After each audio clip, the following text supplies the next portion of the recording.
अगदी एक अत्यंत लहान म्हणजे जवळपास अदृश्य असा एक डॉक्टर 24 तास एका रुग्णाच्या शरीरावर लक्ष ठेवून आहे. अगदी 24 तास. हो ना.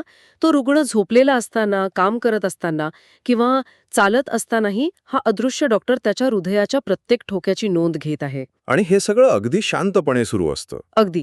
आणि शरीरात काही छोटीशी गडबड झाली, जी कदाचित त्या व्यक्तीला स्वतःलाही जाणवली नसेल, तर तो थेट रुग्णालयाच्या मुख्य सिस्टमला किंवा तज्ज्ञ डॉक्टरांना मेसेज करतो. हे ऐकायला एखाद्या साय-फाय चित्रपटातल्या दृश्यासारखं वाटतं, नाही का? हो, अगदी तसंच वाटतं. पण आज आपल्याकडे असलेल्या या स्रोतांवरील सखोल चर्चेचा मुख्य विषय नेमका हाच आहे. स्मार्ट आयओटी आधारित हेल्थकेअर सिस्टम. इंटरनेट आणि वैद्यकीय क्षेत्राचा हा एक असा संगम आहे, जो आता प्रत्यक्ष वास्तवात उतरत आहे. खरं तर हे स्थित्यंतर अत्यंत निर्णायक आहे. कारण कसे आहे ना, जेव्हा वेअरेबल्स किंवा स्मार्ट उपकरणांचा विषय निघतो, तेव्हा बहुतेकांच्या डोळ्यांसमोर फक्त मनगटावरचं एक साधं फिटनेस ट्रॅकर येते. हो, म्हणजे ते पावले मोजणारे घड्याळ. अगदी तेच. पण आपण आज ज्या माहितीचं विश्लेषण करत आहोत, ती फक्त एका गॅजेटपुरती मर्यादित नाहीये. ही मानवी शरीराचे अत्यंत गुंतागुंतीचे कार्य आणि आपले डिजिटल जग, ज्याला आपण इंटरनेट ऑफ थिंग्स म्हणतो, यांना जोडणारी एक मोठी वैद्यकीय क्रांती आहे. अच्छा, म्हणजे हा दृष्टिकोनच पूर्ण वेगळा आहे. हो ना? आपण आजारपणाच्या उपचारांची पारंपरिक रिॲक्टिव्ह पद्धत सोडून आता प्रोॲक्टिव्ह पद्धतीकडे वळत आहोत.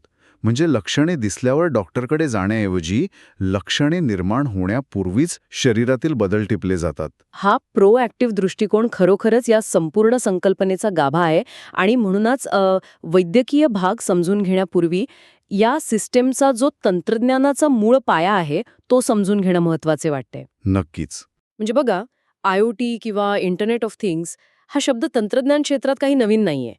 पण जेव्हा आपण याला वैद्यकीय क्षेत्राशी जोडतो, तेव्हा ती एक स्मार्ट आयओटी हेल्थकेअर सिस्टम बनते. एका अर्थाने सांगायचं तर हे एखाद्या व्हॉट्सअप ग्रुपसारखंच आहे. WhatsApp group? ते कसे काय? म्हणजे इथे माणसे बोलत नाहीत, तर माणसाच्या शरीरावरील किंवा आजूबाजूची वैद्यकीय उपकरणं एकमेकांशी आरोग्याबद्दल सतत चॅटिंग करत आहेत. अगदी बरोबर. हे चॅटिंगचं उदाहरण खूप छान आहे. आणि या चॅटिंगमधनं साध्य काय होतं, तर सतत मॉनिटरिंग आणि डॉक्टरांना मिळणारी रिअल टाईम माहिती. कसं आहे ना, जेव्हा एखादी व्यक्ती इस्पितळात जाते, तेव्हा तिची जी ईसीजी किंवा ब्लड प्रेशरची तपासणी होते, ती फक्त त्या एका विशिष्ट क्षणाची स्थिती असते.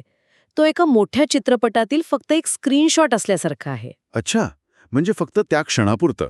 हो, पण या आयओटी सिस्टीममुळे डॉक्टरांना तो पूर्ण चित्रपट पाहता येतो. शरीरात 24 तासात कोणते बदल होत आहेत, झोपेत असताना हृदयाचे ठोके कसे बदलतात, याची सलग माहिती मिळते. हे खूपच रंजक आहे.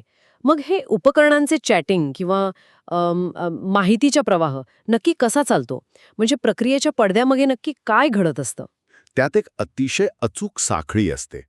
ही साखळी प्रामुख्याने 5 मुख्य घटकांवर आधारित आहे. पहिला घटक म्हणजे सेन्सर्स. हे सेन्सर्स हृदयाचे ठोके, शरीराचे तापमान, रक्तदाब आणि रक्तातील ऑक्सिजन लेव्हल मोजतात. एक सेकंड. इथे मला एक तांत्रिक प्रश्न पडलाय. हे सेन्सर्स शरीरात न घुसता त्वचेवरूनच ही माहिती कशी काय गोळा करू शकतात? हा खऱ्या अर्थाने बायो इंजिनिअरिंगचा चमत्कार आहे. उदाहरणादाखल ऑक्सिजन लेव्हल मोजणाऱ्या सेन्सरचा विचार करूया. हे सेन्सर्स फोटोप्लेथिस्मोग्राफी या तंत्रज्ञानावर चालतात.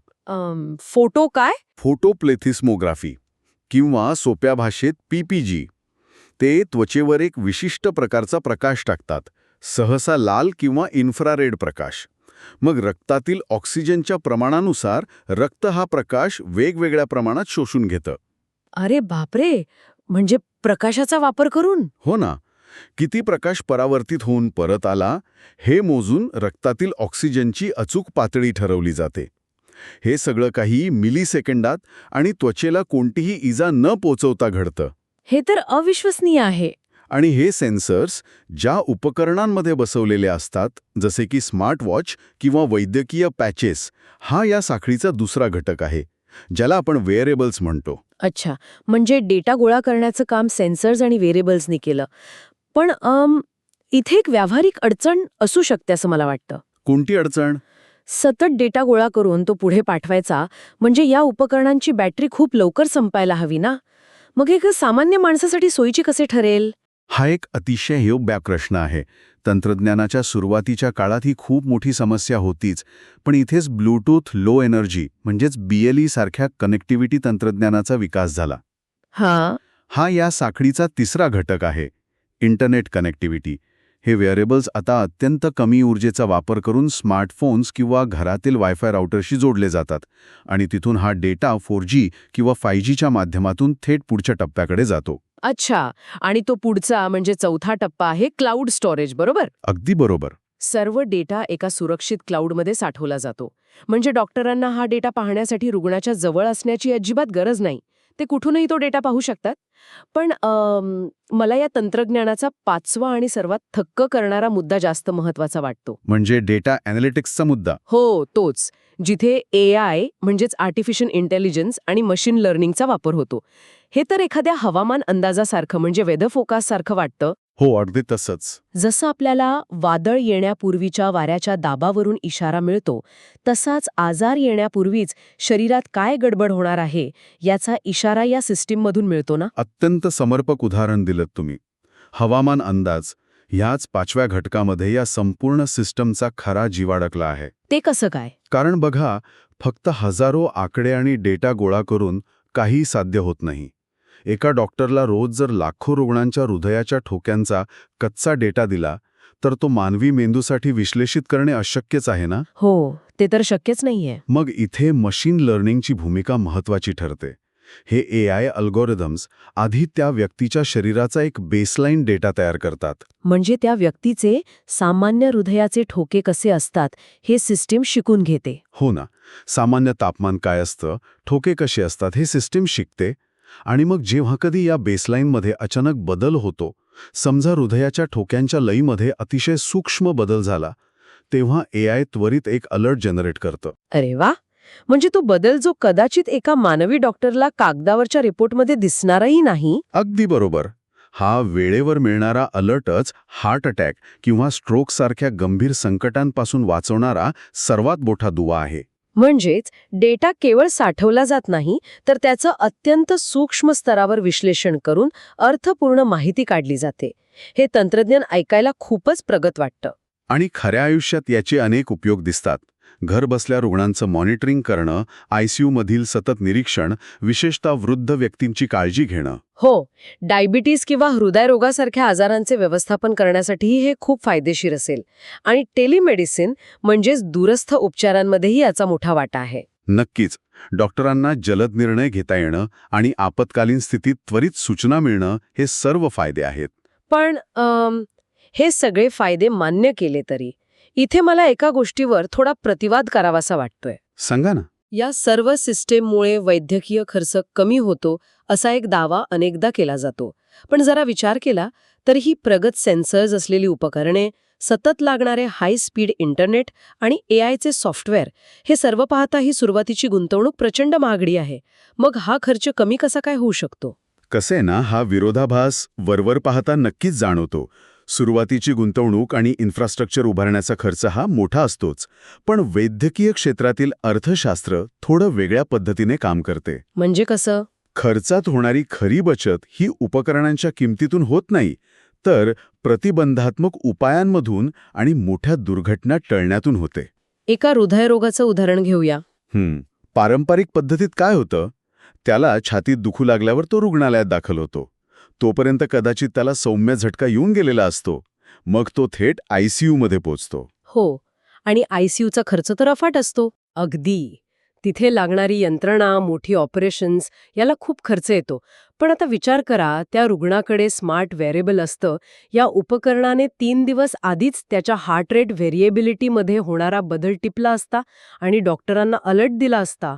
अच्छा, म्हणजे आजार बळावण्याआधीच. हो, डॉक्टरांनी त्याला फक्त औषधांचा डोस बदलण्यास सांगितलं असतं. इथे काय झालं, एका मोठ्या शस्त्रक्रियेचा आणि आठवडाभर ICUमध्ये राहणाऱ्या लाखो रुपयांचा खर्च केवळ एका वेळेवर मिळालेल्या इशाऱ्यामुळे टाळला. अरे हो, हे तर माझ्या लक्षातच आलं नाही. जेव्हा आपण अशा लाखो रुग्णांचा आणि त्यांच्या टळलेल्या आपत्कालीन परिस्थितीचा विचार करतो, तेव्हा हे तंत्रज्ञान दीर्घकाळात वैद्यकीय व्यवस्थेवरील मोठा आर्थिक ताण कसा कमी करतं हे स्पष्ट होतं. हे स्पष्टीकरण अर्थशास्त्राचा एक वेगळाच पैलू उलगडते. म्हणजे आपण आपत्कालीन दुरुस्तीसाठी पैसे खर्च करण्याऐवजी सततच्या देखभालीसाठी गुंतवणूक करत आहोत. अगदी बरोबर. आणि टेलिमेडिसिनच्या बाबतीतही हाच नियम लागू होतो ना. ग्रामीण भागात तज्ज्ञ डॉक्टरांची कमतरता असते. या स्मार्ट सिस्टममुळे एखादा रुग्ण तिथल्या छोट्या क्लिनिकमध्ये जाऊन हे सेन्सर्स लावू शकतो. हो, आणि शहरातील तज्ज्ञ डॉक्टर हजारो किलोमीटर अंतरावरून त्याचा रिअल टाईम डेटा पाहून उपचार ठरवू शकतात. यामुळे प्रवासाचा आणि वेळेचा मोठा खर्च वाचतो. नक्कीच. पण असे असले तरी इंटरनेटवर आधारित कोणतीही गोष्ट 100% परिपूर्ण असू शकत नाही. या सिस्टमचे काही तोटे किंवा धोकेही असतीलच ना. हो, प्रत्येक तंत्रज्ञानाचे काही कच्चेदुवे असतात. या स्मार्ट हेल्थकेअर सिस्टमच्या बाबतीत सर्वात मोठा आणि धोकादायक मुद्दा आहे तो म्हणजे डेटा सिक्युरिटी. हो, आणि हा मुद्दा खरोखरच अत्यंत गंभीर आहे. कारण आपण इथे आर्थिक माहितीबद्दल बोलत नाही आहोत. समजा एखाद्या व्यक्तीचा बँक डेटा चोरीला गेला तर जास्तीत जास्त काय होईल? कार्ड ब्लॉक करता येतं, पासवर्ड बदलता येतो. अगदी. पण जर कोणाच्या आरोग्याचा अत्यंत वैयक्तिक डेटा, त्यांच्या आजारांची किंवा डीएनएची माहिती क्लाउडवरून हॅक झाली, तर ती कशी बदलणार? शरीराचा डेटा हा कायमस्वरूपी असतो. हा अतिशय अचूक आणि भीतीदायक फरक आहे. आरोग्याचा डेटा हा इम्युटेबल म्हणजे बदलता न येणारा असतो. तो हॅक झाला तर त्याचा गैरवापर अनेक प्रकारे होऊ शकतो. म्हणजे कशा प्रकारे? उदाहरणार्थ, विमा कंपन्या हा हॅक झालेला डेटा मिळवून एखाद्या व्यक्तीचे भविष्यातील आजार ओळखून तिचा विमा नाकारू शकतात. बापरे, हे तर खूपच भयंकर आहे. आणि अलीकडच्या काळात काही मोठ्या रुग्णालयांच्या सर्व्हर्सवर रॅन्समवेअर हल्ला झाल्याच्या बातम्या आपण ऐकल्याच आहेत. जर हॅकर्सनी या संपूर्ण IoT सिस्टमवर नियंत्रण मिळवले तर ते एका क्लिकवर एखाद्या रुग्णाच्या ऑक्सिजन कॉन्सन्ट्रेटरची पातळी बदलू शकतात. किंवा पेसमेकरचे कार्य थांबू शकतात. हो ना. म्हणूनच सायबर सिक्युरिटी आणि शक्तिशाली एन्क्रिप्शन हा या सिस्टमचा सर्वात महत्त्वाचा कणा असायला हवा. तंत्रज्ञानाचे हे काळे ढग खरोखरच चिंताजनक आहेत. आणि या व्यतिरिक्त मला आणखी एका महत्त्वाच्या व्यावहारिक मर्यादेकडे लक्ष वेधायचं आहे. ती म्हणजे तांत्रिक साक्षरता.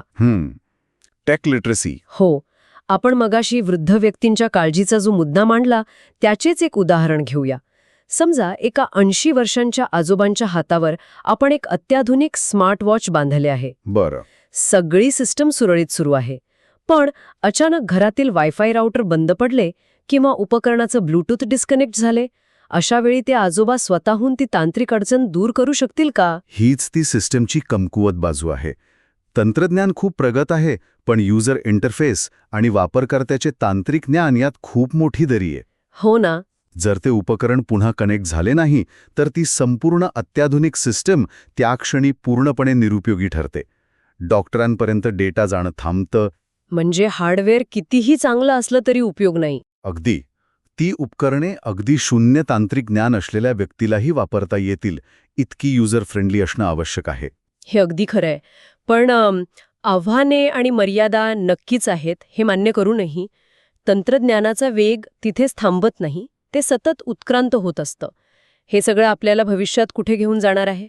जेव्हा आपण 5G आणि भविष्यातील 6G सारख्या अतिवेगवान कनेक्टिव्हिटीचा विचार करतो तेव्हा रोबोटिक सर्जरी आणि स्मार्ट हॉस्पिटल सारख्या संकल्पना प्रत्यक्षात येताना दिसतात. रोबोटिक सर्जरी हे कसं काम करेल? 5Gचं सर्वात मोठं वैशिष्ट्य म्हणजे त्याची लो लेटन्सी, म्हणजेच कोणताही विलंब न होता डेटा पोहोचण्याची क्षमता. अच्छा. विचार करा, एखादा अत्यंत कुशल सर्जन मुंबईत बसला आहे आणि त्याचा रुग्ण ग्रामीण भागातील क्लिनिकमध्ये आहे. सर्जन मुंबईतून एका कन्सोलवर शस्त्रक्रियेची हालचाल करतो आणि काही मिलिसेकंदांच्या आत तिथे असलेला रोबोटिक हात तीच हालचाल रुग्णाच्या शरीरावर अचूकतेने करतो. अरे बापरे, म्हणजे वेळेचा कोणताही विलंब नसतो? अजिबात नाही. हे सर्व या स्मार्ट सिस्टम आणि प्रगत कनेक्टिव्हिटीमुळेच शक्य होते. आणि फक्त शस्त्रक्रियाच नाही तर संपूर्ण हॉस्पिटलच एक स्मार्ट इकोसिस्टम म्हणून काम करू शकेल ना? म्हणजे इमारतीलाच माहीत असेल की कोणत्या खोलीत कोणत्या रुग्णाला काय हवे आहे. अगदी बरोबर. रुग्णाच्या शरीरावरील सेन्सर्स थेट खोलीतील ACशी संवाद साधून खोलीचं तापमान आपोआप कमी जास्त करू शकतील. आणि IV ड्रिपची बाटली संपत आली की ती स्वतःहून नर्सेसना अलर्ट पाठवेल. हो ना. यामुळे वैद्यकीय कर्मचारी केवळ नोंदी घेण्याच्या कंटाळवाण्या कामातून मुक्त होतील आणि रुग्णाच्या प्रत्यक्ष उपचारांवर अधिक लक्ष केंद्रित करू शकतील. हा या संपूर्ण स्थित्यंतराचा सर्वात सुंदर निष्कर्ष आहे. आधुनिक वैद्यकीय क्षेत्रातील ही क्रांती मानवी आणि यंत्रांच्या समन्वयाचे एक उत्तम उदाहरण समोर ठेवते. आपण एका अशा भविष्याकडे वाटचाल करत आहोत जिथे वैद्यकीय उपचार हे फक्त हॉस्पिटल्सपुरते मर्यादित राहणार नाहीत, ते रुग्णाच्या दैनंदिन आयुष्यात सतत त्याच्यासोबत असतील. खरंच आजची ही श्रोतांवरील सखोल चर्चा अनेक नव्या वाटा उलगडणारी होती. आपण साध्या सेन्सर्सच्या PPG तंत्रज्ञानापासून सुरुवात केली. डेटा क्लाउडवर कसा जातो आणि तिथे AI संभाव्य धोक्यांचा अलर्ट कसा देतो हे पाहिलं. आणि डेटा हॅक होण्यासारख्या गंभीर धोक्यांचीही चर्चा केली. हो, ते तर अत्यंत महत्वाचं होतं. पण ही चर्चा संपवण्यापूर्वी या सर्व माहितीच्या आधारे एक अत्यंत वेगळा विचार माझ्या मनात आलाय. कोणता विचार? या सिस्टममध्ये AI भविष्यातील धोके अत्यंत अचूकपणे ओळखते हे आपण पाहिलं. पण विचार करण्यासारखी गोष्ट ही आहे की जशी जशी ही स्मार्ट उपकरणे आपल्या दैनंदिन जीवनाचा अविभाज्य भाग बनतील, तसतशी भविष्यात अशी एक वेळ येईल का जेव्हा आपण आपल्या स्वतःच्या शरीराच्या नैसर्गिक संवेदनांपेक्षा त्या स्मार्ट वॉचच्या डेटावर जास्त विश्वास ठेवू लागू? म्हणजे आपल्याला आतून कसं वाटत आहे यापेक्षा आपण फक्त ॲपमधील हिरव्या आणि लाल रंगांच्या ग्राफ्सचे गुलाम तर बनणार नाही ना? हा खरोखरच एक अत्यंत सखोल आणि तत्वज्ञानाच्या पातळीवर विचार करायला लावणारा प्रश्न आहे. तंत्रज्ञान हे आपल्याला अधिक सक्षम करण्यासाठी आहे, पण त्या प्रक्रियेत आपण आपल्या शरीराशी असलेला नैसर्गिक संपर्क गमावू नये हेच भविष्यातील सर्वात मोठं आव्हान असेल. अगदी 100%. आणि ह्या एका मोठ्या विचार करायला लावणाऱ्या प्रश्नासोबतच आपण आजच्या ह्या अत्यंत रंजक सखोल चर्चेची इथेच सांगता करूया. आरोग्याचं हे आधुनिक भविष्य सुरक्षित असावं आणि आपल्याला आपल्या नैसर्गिक मानवी अस्तित्वाची आठवण करून देणारं असावं. अशाच एका नवीन विषयावर पुन्हा नक्की भेटूया.